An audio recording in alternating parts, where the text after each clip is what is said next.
Becoming a successful investor isn't about enthusiasm or luck, it's about mastery.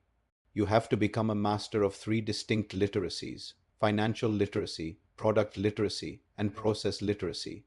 Let's start with financial literacy. To become financially literate means you understand money itself, how it works, the principles of compounding, inflation, taxation, the risk-reward trade-off.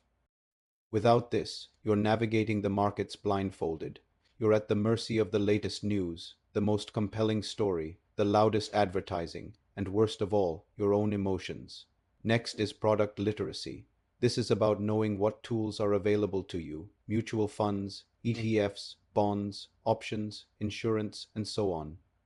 It is about understanding the features and benefits of each and being able to judge which tool is right for you at different stages of your life. Owning the wrong product can be more damaging than owning none at all. Finally, we have process literacy, the discipline of how to invest, asset allocation, rebalancing, systematic investing, and importantly, the behavioral guardrails that keep emotions in check. Even if you have financial knowledge and product awareness, without good process, you will erode your wealth. Mastering all three is rare. That's why many investors turn to advisors.